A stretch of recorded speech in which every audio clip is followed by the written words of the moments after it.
Praise lord. దేవుని నామానికి మహిమ కలుగును గాక. మీ అందరికీ వందనాలు. నేను మోజెస్ బండారు. దేవునితో నా ప్రయాణం అనేటువంటి ఈ సిరీస్‌లో నేను చదువుకునేటువంటి విషయంలో నేను ఎలాంటి రీసెర్చెస్ చేయాలనుకున్నాను అనేది ఇందులో కొన్ని పంచుకోవాలనుకుంటున్నాను. ఇందులో ఎక్కువ టెక్నికల్‌గా ఉంటది. మేబీ ఇది ఆహ్, బిబ్లికల్‌గా అంటే వాక్యానుసారమైనటువంటి విషయాలు కాదు. కొన్ని జనరల్ విషయాలు ఇందులో పంచుకోవాలనుకుంటున్నాను. నేను ఫిజిక్స్‌లో పీహెచ్‌డీ చేయాలని అనుకున్నాను. తర్వాత నా యొక్క అంటే యవ్వన వయసులో మన యొక్క ఆలోచనలు, గోల్స్ మారుతుంటాయి కదా! ఇంటర్మీడియేట్‌కొచ్చేసరికి మరలా నేను ఎలక్ట్రానిక్స్ జాయిన్ అయ్యాను. తర్వాత ఎలక్ట్రానిక్స్‌లో ఏదైనా సాధించాలనుకున్నాను. తర్వాత మరలా సాఫ్ట్‌వేర్‌లోకొచ్చాను. తర్వాత కంప్యూటర్ సైన్స్‌లో ఏదైనా చేయాలని అనుకున్నాను. ఇలా నా ఆలోచనలు మారుతూ వచ్చాయి. తర్వాత కంప్యూటర్ సైన్స్‌లో బుక్స్ అన్నీ చదివాను. చాలా మంచి మంచి బుక్స్ చదివాను. కొన్ని బుక్స్ ఆ బుక్ టైటిల్ చెప్తే ఇప్పుడు బాగోదు. అది 4 యూనివర్సిటీస్‌లో అప్రూవ్ అయినటువంటి ఒక పుస్తకం. C language. ఆ పుస్తకాన్ని నేను ఇంత లావు పుస్తకం మాట. అది చదివి దాంట్లో ఉన్న మిస్టేక్స్ అన్నీ ఐడెంటిఫై చేసి నా యొక్క హెచ్ఓడికి ఇచ్చానమాట. అంటే 4 యూనివర్సిటీస్ అప్రూవ్ చేసినటువంటి పుస్తకంలో కొన్ని తప్పులు కనుగొనడానికి దేవుడు సహాయం చేశారు. అంటే దేవుడే మనకు సహాయం చేస్తారు. మనం అనుకుంటాం మనం ఏదో చేసాం, మనం ఏదో చేయగలుగుతున్నాం అని. మనలో ఏమీ లేదు. మనలో ఉన్నటువంటి సామర్థ్యం అంతా దేవుడిచ్చిందే. దేవుడు లేకపోతే మనం ఏమి చేయలేం. అయితే ఆ యొక్క ప్రోగ్రామింగ్ లాంగ్వేజ్ అనే పుస్తకంలో అందులో ఉన్న మిస్టేక్స్ అన్నీ ఐడెంటిఫై చేసి హెచ్ఓడి దగ్గరికి పట్టుకెళ్ళాను. ఈ పుస్తకం నాకొద్దండి. ఇందులో చాలా తప్పులున్నాయని చెప్తే, ఆయన ఈ పుస్తకం వద్దంటున్నావా నువ్వు? ఇది థర్డ్ ఎడిషన్. ఆథర్ నేమ్ చెప్పను. అయితే 3 అనే పుస్తకం ఉంది. అప్పుడు దాంట్లో మిస్టేక్స్ అన్ని చెప్పాక ఆయన తర్వాత మరలా ఏవైతే అప్రూవ్ చేసిన యూనివర్సిటీస్ ఉన్నాయో వాళ్ళకొక లెటర్ రాసారు. అయితే అలా చేసిన తర్వాత నాకు ఎన్క్రిప్షన్, నెట్వర్క్ సెక్యూరిటీ, కంప్యూటర్ సైన్స్‌లో నాకు చాలా ఇష్టం. యాక్చువల్‌గా ఇప్పుడు ఈ వినేటువంటి ఆడియన్స్‌లో కంప్యూటర్ సైన్స్ స్టూడెంట్స్ ఉంటే maybe you will understand. Hashing algorithm గాని, బ్లోఫిష్ గాని, ఆర్ఎస్ఏ గాని, డీఈఎస్ గాని, ఏఈఎస్ గాని, ట్రిపుల్ డీఈఎస్ గాని, ఈసీడీఎస్ఏ గాని ఇలాంటి అల్గోరిథమ్స్ మీద రీసెర్చ్ చేసామన్నమాట. ఇవన్నీ చాలా కాంప్లెక్స్. ఇందులో నాకిష్టమైంది elliptic curve digital signature algorithm. So, వీటి మీద చాలా రీసెర్చ్ చేశాను. తర్వాత ఆర్ఎస్ఏ అల్గోరిథం మీద రీసెర్చ్ చేశాను. ట్రిపుల్ డీఎస్ మీద నేను చేశాను. చేసిన తర్వాత నాకు తర్వాత దేవుడు ఒక ఉద్యోగం ఇచ్చారు. ఉద్యోగంలో చాలా సమస్యలు. ఎక్కువ పనిచ్చేవారుమాట. నా జీతం తక్కువైనా ఆహ్, చాలా ఎక్కువ పని నాకిచ్చేవారు. అప్పుడు చాలా విసుగొచ్చింది. మరి ఉద్యోగంలో నేను ఎదుర్కొన్న సమస్యలు మీకు చెప్పాలి గదా! అందుకని ఈ స్పెషల్ ఎపిసోడ్. రాత్రి 10 గంటలకి రూమ్‌కెళ్ళేవాడిని. రూమ్‌కెళ్ళిన తర్వాత హాస్టల్‌లో పెట్టేటువంటి ఫస్ట్ వేసిన చపాతీ 6 గంటలకేసిన చపాతీ నేను లాస్ట్‌లో తినేవాడిని. తిన్న తర్వాత ఆహ్, అక్కడికి వెళ్ళి 10 గంటలకి నేను మళ్ళీ పడుకోకుండా స్నానం చేసి, మరలా ఆటో తీసుకొని ఆఫీస్‌కి వెళ్ళి నేను ఆటోమేషన్ అనేది స్టార్ట్ చేశాను. చేసిన తర్వాత కొంత నాకు పని సులువైంది. సో, తర్వాత ప్రభు ఎన్నో రీసెర్చెస్ చేసేలా సహాయం చేశారు. తర్వాత నేను పనిచేసే కంపెనీలో ల్యాబ్‌లోకి వెళ్ళిపోయాను. రీసెర్చ్ ల్యాబ్‌లోకి. కొత్త కొత్త ఎక్స్‌పెరిమెంట్స్ అంటే ఎక్కడా లేనటువంటి సాఫ్ట్‌వేర్స్ ఇంక్యుబేషన్ పీరియడ్‌లో బీటా వెర్షన్‌లో ఉన్నటువంటి సాఫ్ట్‌వేర్స్ మీద ప్రభు రీసెర్చ్ చేయడానికి సహాయం చేశారు. తర్వాత ఒక పెద్ద సిమ్ కార్డ్ కంపెనీ. చాలా పెద్దది. అందులో మరలా నేను వర్క్ చేశాను. ఒక రీసెర్చ్ నేను చేశాను. డీసెంట్రలైజ్డ్ అది చెప్పదలుచుకోలేదు టైటిల్ కూడా. ఒక రీసెర్చ్ చేశాను. చేసిన తర్వాత ఏమైందంటే, నేను కష్టపడి సుమారు సంవత్సరన్నర స్పెండ్ చేసి, ఎన్నో ఐట్రిపుల్ పేపర్స్ చదివి, చేసిన తర్వాత నా రీసెర్చ్ పేపర్ దొంగిలించబడింది. దొంగిలించడం అంటే పేపర్ తీసుకెళ్ళిపోవడం కాదు. నా పేరు తీసేసి వేరే పేరు పెట్టుకొని సబ్మిట్ చేశారు. నాకు చాలా బాధనిపించింది. కానీ దేవుడు ఎప్పుడు నన్ను నడిపిస్తూనే ఉన్నారు. ప్రభు మరలా నేను వేరే చోట జాయిన్ అయ్యాను. ఇప్పుడు తర్వాత నన్ను ప్రభు ల్యాబ్‌లోకి తీసుకెళ్లారు.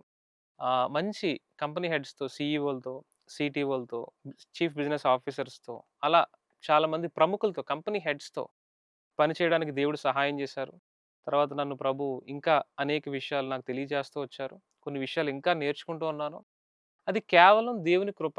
దేవుడు చెప్పారు, "దేశం యొక్క ఉన్నత స్థలముల మీదకి నేను నిన్ను ఎక్కించెదనని." ఆయన ఎలాగైతే చెప్పారో అలా ఎన్నో బ్లెస్ చేస్తూ వచ్చారు. సో, ఇంక దేవుడే సహాయం చేశారు. అవన్నీ కొన్ని చెప్పకూడదు. అందుకని నేనిక్కడ చెప్పదలుచుకోలేదు. సో, నేనేవైతే ఊహించానో, ఏవైతే ఆశించానో వాటన్నిటికంటే మించి ప్రభు నా జీవితంలో మేలు చేశారన్నమాట. తర్వాత యాకోబు రాసిన పత్రికని నేను చెప్పాలనుకుంటున్నాను. టెక్నికల్‌గా కూడా నేను బుక్స్ రాయాలనుకుంటాను. నేను న్యూస్ లెటర్స్ గాని, కొన్ని టెక్నికల్ మ్యాగజైన్స్ గాని రాయాలనుకుంటానన్నమాట. సో, అలా ప్రయత్నం చేస్తున్నప్పుడు నేను ఇంకొక విషయాన్ని కూడా మీకు గుర్తు చేస్తాను. యాకోబు రాసినటువంటి పత్రిక ఒకవేళ మీ దగ్గర బైబిల్ ఉంటే తీయండి. 212 పేజీ యాకోబు రాసినటువంటి పత్రిక. 3వ అధ్యాయం 17వ వచనం. ఆహ్, మనకి భూమి మీద జ్ఞానం ఉంటది. భూమి మీద ఉన్నటువంటి జ్ఞానం కాదు. పరసంబంధమైన జ్ఞానమే ముఖ్యం. అంటే భూమి మీద మనం జ్ఞానం సంపాదించుకుంటాం. భూమి మీద ఉన్న జ్ఞానం మనం ఎంతో పెంచుకుంటాం. కానీ పరసంబంధమైనది ముఖ్యం. ఈ వాక్యాన్ని చదవడానికి ముందు నేను ఇంకొకటి కూడా చెప్తాను. తర్వాత ఈ టెక్నాలజీ పెరుగుతూ ఉంది. ఈ టెక్నాలజీ ఎంతో గొప్పదని మనం అనుకుంటున్నాం. ఎంతో సులువైపోయింది. ఎన్నో పనులు సులువుగా జరిగిపోతున్నాయి. ఎన్నో వింత వింత పనులు జరుగుతున్నాయి. గేమ్స్ వచ్చేసాయి. రకరకాలొచ్చేసాయి. ఈ మానవుడి యొక్క పనిని సులువు చేయగలుగుతుంది గానీ, దీనివల్ల ఎంతో నష్టం గూడా ఉంది. మానవుడికి ఎంత సుఖంగా పనులు జరుగుతున్నాయో, అంతే నష్టం గూడా జరుగుతుంది. అందుకే లోకజ్ఞానం దేవుడు వెర్రిదంటాడు. ఈ లోకజ్ఞానం దేవుడు వెర్రిదానిగా చేశాడు. కాబట్టి మనకి పైనుంచి వచ్చే జ్ఞానం కావాలి. ఈ టెక్నాలజీలో మనం ఎంత రీసెర్చ్ చేసినా, మనం ఎన్ని పీహెచ్‌డీలు చేసినా, మనం ఎంత గొప్ప పనులు చేసినా, మనము చేయలేనటువంటివి కొన్నున్నాయి. ఏంటి అంటే, వర్షం ఎప్పుడొస్తదో చెప్పగలరు. వర్షాన్ని ఎవరైనా ఆపగలరా? చెప్పలేరు. భూకంపం ఎప్పుడొస్తదో చెప్పగలరు. భూకంపాన్ని ఆపగలరా? ఆపలేరు. ఆకాశం నుంచి యాస్ట్రాయిడ్ పడిపోద్దని చెప్పగలరు. రేపు 12 గంటలకి పలానా చోటకి పడిపోద్దని చెప్పేస్తారు. అది పడినా పడతది. కానీ దాన్ని ఎవరైనా ఆపగలరా? ఆపలేరు. నేచర్‌ని దేవుడు పెట్టినటువంటి దాన్ని మానవుడు ఆపలేడు. దాన్ని గ్రహించగలడు గానీ, దాన్ని ఆపేటువంటి శక్తి మానవుడికి లేదు. That is the biggest problem. అందుకే మనము లోక జ్ఞానముతో వర్షాన్ని ఆపలేము. ఏ ప్రోగ్రామింగ్ లాంగ్వేజ్‌తో మనం వర్షాన్ని ఆపలేం. ఏ ప్రోగ్రామింగ్ లాంగ్వేజ్‌తో భూమి రొటేషన్‌ని అటు గాదు గాదు, ఇటు కూడా తిప్పలేం. మనం ఏ యొక్క టెక్నాలజీతో సూర్యుడిని ఆపలేం. ఏ యొక్క టెక్నాలజీలో సూర్యోదయాన్ని మనం ఆపలేం. So, it is very difficult. అంటే మానవుడు కొన్నే కంట్రోల్ చేయగలడు. కానీ దేవుడు పైనుంచి జ్ఞానం ఇస్తాడు. ఆ జ్ఞానం గావాలి. పైనుంచి వచ్చే జ్ఞానం ఎలా ఉంటదంటే మనకి పిచ్చోడిలాగా అనిపిస్తది. ఏముంది ఈడు ఇలా ఉన్నాడు అనుకుంటారు. కానీ పైనుంచి వచ్చే జ్ఞానం ఎలా ఉంటదంటే యాకోబు రాసిన పత్రిక 3వ అధ్యాయం 13 నుంచి చదువుతున్నానండి. మీలో జ్ఞాన వివేకములు గలవాడెవడు? వాడు జ్ఞానముతో కూడిన సాత్వికము గలవాడై తన యోగ్య ప్రవర్తన వలన తన క్రియలను కనుపరచవలెను. అయితే మీ హృదయములోని సహింపనలను కాని మత్సరమును వివాదమును ఉంచుకున్న వారైతే అతిశయపడవద్దు. సత్యమునకు విరోధముగా అబద్ధమాడవద్దు. అంటే లోకజ్ఞానం కొన్నిసార్లు సత్యానికి విరుద్ధంగా ఉంటది. సత్యానికి వ్యతిరేకంగా ఉంటది. మత్సరపడతది. వివాదాన్ని క్రియేట్ చేస్తది. ఈ జ్ఞానము కాక పైనుంచి దిగి వచ్చినది కాక భూ సంబంధమైనదియు, ప్రకృతి సంబంధమైనదియు, దయ్యముల జ్ఞానము వంటిదై ఉన్నది. అయితే మనం ఎంత జ్ఞానం సంపాదించినా ఈ జ్ఞానంతో మనం పరలోకాన్ని చేరుకోలేం. ఈ జ్ఞానంతో మనం దేవునితో ప్రయాణం చేయలేం. సముద్రం అంత పెట్రోల్ తీసుకొని ఒక రాకెట్‌లో పోసి మనం ప్రభువు దగ్గరికి ప్రయాణించాలంటే వెళ్ళలేం. ఒక చంద్రుడి దగ్గరికి వెళ్ళడానికి ఎన్నో తిప్పలు పడిపోతున్నారు. ఒక చిన్న ఆబ్జెక్ట్ పంపించడానికి. అసలు మానవుని యొక్క ఆత్మ దేవుని దగ్గరికి చేరాలంటే ఎంత కష్టమండి? ఎంత కష్టమండి? ఆ విషయాన్ని నేను ఒక పుస్తకం రాస్తున్నాను. ఆ విషయంలో చాలా టెక్నాలజీ, దేవుడు విషయాలు ఎన్నో తెలియజేస్తాను. సో, అది ఇక్కడ సందర్భం కాదు కాబట్టి చెప్పను. 16వ వచనం చదువుతున్నాను. ఏలయనగా మత్సరమును, వివాదమును ఎక్కడ ఉండునో అక్కడ అల్లరియు, ప్రతి నీచ కార్యము ఉండును. అయితే పైనుంచి వచ్చు జ్ఞానము మొట్టమొదట పవిత్రమైనది. తరువాత సమాధానకరమైనది, మృదువైనది, సులభముగా లోబడునది, కనికరముతోనూ మంచి ఫలములతో నిండుకొనినది, పక్షపాతమైనను వేషధారణైనను లేనిదై ఉన్నది. నీతి ఫలమును సమాధానము చేయు వారికి సమాధానమందు విత్తబడును. అంటే దీంట్లో నేను చెప్పదలుచుకుంది ఏంటంటే మీ పిల్లలకి గాని, మీరు గాని, చెల్లి, తమ్ముడు మీకు చెప్పేదేంటంటే మీరు లోకజ్ఞానం సంపాదించండి. ఎంత సంపాదించాలన్నా మీరు సంపాదించండి. ఎంత సంపాదించినా దేవుని జ్ఞానము లేకపోతే ఏమీ చేయలేరు. నిష్ప్రయోజనము. లోకజ్ఞానము మీకు ఆహారాన్నివ్వగలదు. లోకజ్ఞానం మీకు వస్త్రాలనివ్వగలదు. లోకజ్ఞానం మీకు లోకంలో ఘనత. బాగా చదివారు. బాగా గొప్ప పనులు చేశారని చెప్పగలదు. కానీ ఈ టెక్నాలజీలో మనం ఎన్ని రీసెర్చ్‌లు చేసినా, ఎన్ని కొత్త థింగ్స్ కనిపెట్టినా ప్రకృతిని గాని, దేవుని యొక్క సృష్టిని గాని మనం కంట్రోల్ చేయలేం. It is out of control. It's out of our hands. కాబట్టి లోకజ్ఞానము మనకెంత కావాలి? ఎంత కావాలితే అంతే. మిగిలిందంతా మనం ఏం చేయాలి? ఆత్మ సంబంధమైన జ్ఞానం. ఆత్మ సంబంధమైన జ్ఞానం అంటే ఏంటి? ఇతరులని ప్రేమించగలగడం.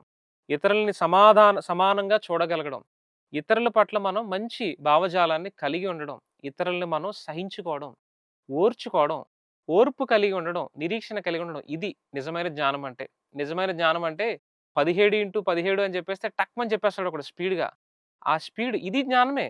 కానీ ఈ జ్ఞానం వేరు, ఈ జ్ఞానం వేరు. ఇది నిజమైన ప్రేమ, సమాధానము, సంతోషము, ఆశానిగ్రహము, దయాలత్వము, దీర్ఘశాంతం ఇవన్నీ ఆత్మఫలాలు. ఇది ఒక రకమైన జ్ఞానం. 17x17, 13x14, a+b whole square, planks constant, equal to MC square ఇది ఒక రకమైన జ్ఞానం. ఈ జ్ఞానం ఏం చేస్తది? ఆహారం ఇస్తది. ఈ జ్ఞానం ఏం చేస్తది? మనసు. ఈ 2 ఉండాలి.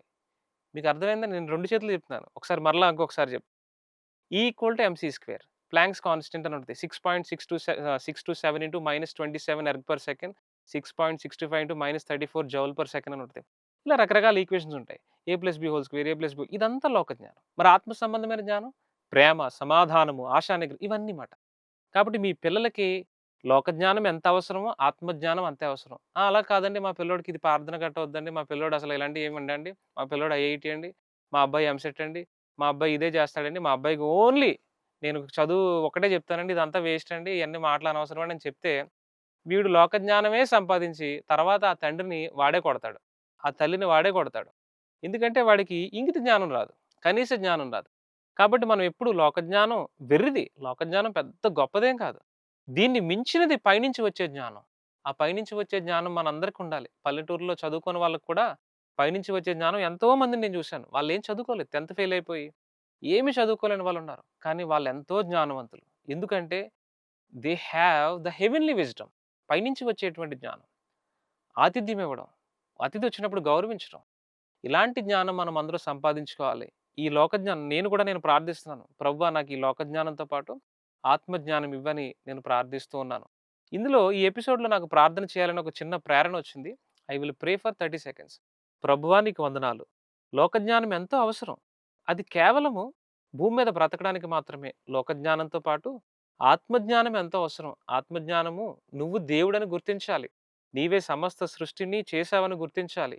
నీ యొక్క లక్షణాలు మాకు కావాలి. నీ ప్రేమ నాకు కావాలి. నీ సమాధానం నాకు కావాలి. నీ దయాళత్వం నాకు కావాలి.